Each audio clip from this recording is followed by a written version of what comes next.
విజయనగరం, రాజమండ్రి, ఏలూరు, మచిలీపట్నం, నంద్యాల ఈ 5 కాలేజీలు కూడా పూర్తిగా కాలేజీలలో క్లాసులు కూడా 2023-24లో స్టార్ట్ అయిపోయి ఇప్పటికే 3 బ్యాచ్లు అడ్మిషన్ కూడా పొందారు.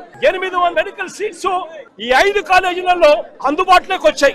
మరో 2 కాలేజీలు పులివెందుల, పాడేరు ఈ 2 కాలేజీలు కూడా చంద్రబాబు నాయుడు గారి అధికారంలోకి వచ్చే నాటికే పాడేరులో క్లాసులు కూడా 50 సీట్లతో పాడేరులో క్లాసులు కూడా స్టార్ట్ అయిపోయిన పరిస్థితులు. పాడేరులో పులివెందులో మరో 50 సీట్లకు సంబంధించి నేషనల్ మెడికల్ కౌన్సిల్ వాళ్ళు అనుమతి ఇస్తూ కేంద్రం క్లాసులు బిగిన్ చేయమని చెప్తే చంద్రబాబు నాయుడు గారు మాకు క్లాసులు వద్దు, మెడికల్ కాలేజీ వద్దు అని చెప్పి చంద్రబాబు నాయుడు గారు తిరిగి వెనక్కి రిజెక్ట్ చేసిన పరిస్థితులు. అంటే చంద్రబాబు నాయుడు గారు అధికారంలోకి వచ్చే నాటికే దాదాపుగా 7 కాలేజీలు విజయనగరం, రాజమండ్రి, ఏలూరు, మచిలీపట్నం, నంద్యాల, పులివెందుల, పాడేరు ఈ 7 మెడికల్ కాలేజీలకు సంబంధించి దాదాపుగా పూర్తిగా క్లాసులు మొదలైపోయి పూర్తిగా ప్రాజెక్టులు అయిపోతా ఉన్న పరిస్థితుల్లో ఈ 7 కాలేజీలు కనిపిస్తా ఉన్నాయి. మిగిలింది మరో 10 కాలేజీలు.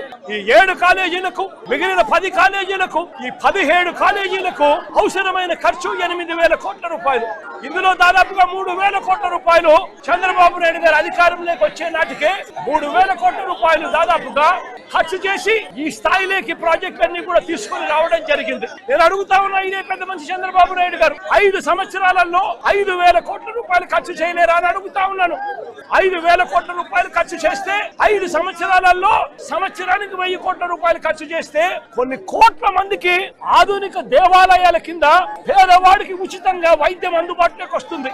అందుబాటులోకి రావడమే కాకుండా రాష్ట్రంలో మొత్తం 2019 నాటికి ఉన్న మెడికల్ సీట్లు 2,360 సీట్లు అయితే మరో 2,550 సీట్లు అదనంగా గవర్నమెంట్ రంగం నుంచి ఈ 17 మెడికల్ కాలేజీల వల్ల యాడ్ అవుతాయి. అంటే రాష్ట్రంలో మొత్తం 4,910 సీట్లు మెడిసిన్ చదివే పిల్లలకు అందుబాటులోకి వస్తాయి. ఇందులో ఈ 17 ద్వారానే 2,360 సీట్లు అందుబాటులోకి రావడం వల్ల పేదవాడికి ఈ సీట్లు ఉచితంగా అందుబాటులోకి వస్తాయి. మరో సగం సీట్లు ప్రైవేట్ కన్నా అతి తక్కువ ధరకు పేదవాడికి మెడిసిన్ చదువుకునే దానికి సీట్లు అందుబాటులోకి వస్తాయి.